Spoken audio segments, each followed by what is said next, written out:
Hi, it's me Nathan T and you're watching the Needs Pen Box tutorial. And yung ituturo ko ngayon is regarding sa minimalist home screen design natin via Super Widget Pro. And of course, kailangan natin is Super Widget Pro and Avalanche Prime. So let's proceed.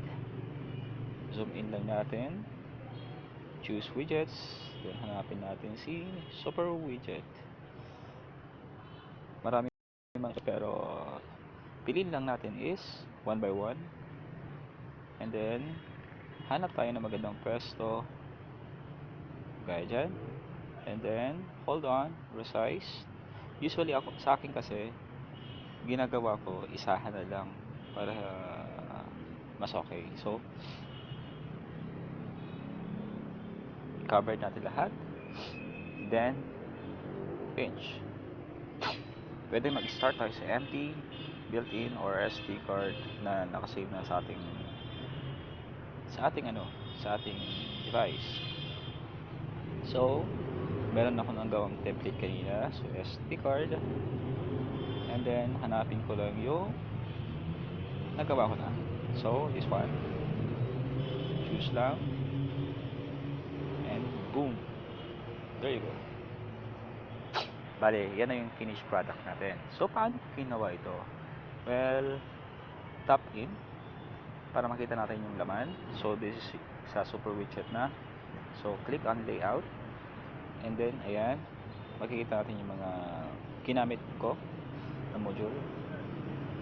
So, meron tayong rectangle,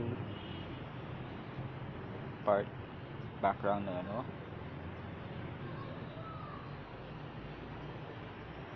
Ayan. So, more or less, dapat alam mo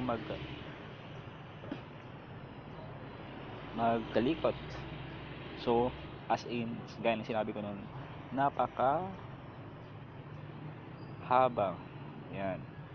So, let's start from scratch. Magbigay na ako ng example. So, open. Empty tayo. Para totally empty siya. So, gaya ng start.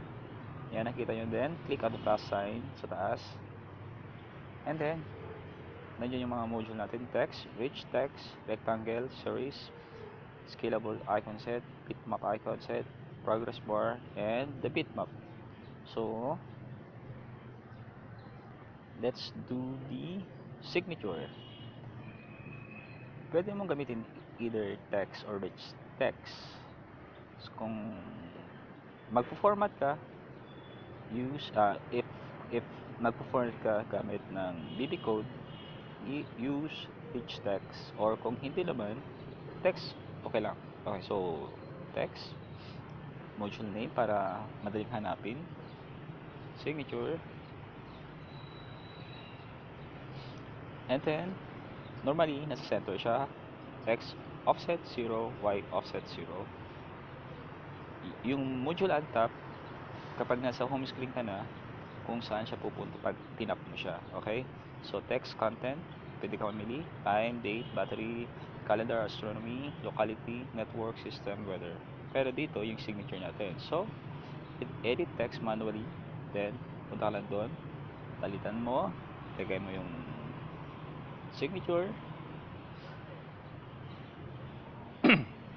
then check mo siya, and then pwede mong lakihan, size, you can change the color kung gusto mong palitan, then click on the color, and then text font family, usually yung signature, this one. So, medyo dark siya, so palitan natin yung color, gawin natin white para makita. Yan. And then, that's it. Yan na yung signature. So, yan na yung signature natin. Kung gusto mong ilagay sa baba, well, layout, choose yung signature, and then, sa offset lang, Y offset, up and down. So, sa baba siya, 200. Nasa sa inyo na yan kung saan nyo gustong i-press to. Okay? There you go. So, example naman ng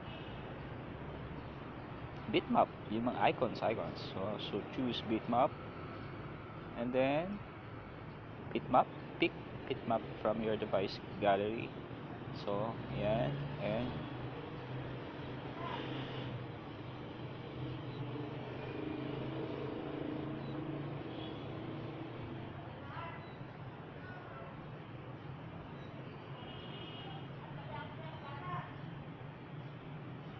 hanapin natin yung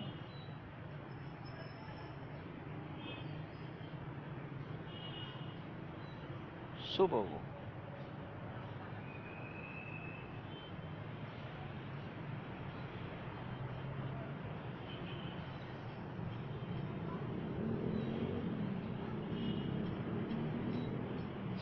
Hindi ko mahanap.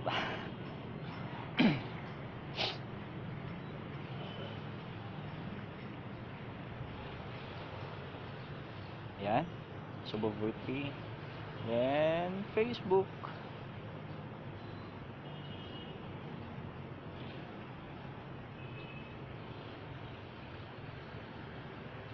Use Facebook. Then, yung scale natin, kung gaano siya kalaki. So, normally, ako, ginagawa kong scale is around 20 lang para sakto. Then, offset, kung saan nyo gustong ilagay. Ganyan. Siyempre, huwag kalimutan yung middle name para pag hanapin mo siya, mas madaling hanapin. Like that. Yan, FB.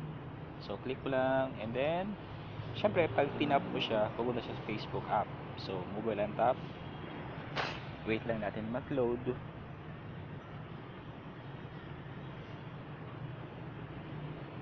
Then, punta ka sa app list. And then, hanapin mo si Facebook. Choose Facebook. Then, pwede mo siyang save. Then, set to save. Sample. Save. And then, move out. Punta ka sa... Wait mo lang para yung talagang ano niya. So, yan na siya. So, pag tinik mo yung Facebook, pupunta sa Facebook app. So, tick mo siya. There you go. Got it. So, yun guys. Example lang yan sa paggawa ng widget para maging minimalist yung ano natin, yung home screen natin using Super Widget Pro and with Nova Launcher. Ayan. So, for my example, yung ginawa ko, like this one, pwede rin siyang ma-download. I-upload ko siya later. And try to experiment sa mga designs ninyo. Okay? So,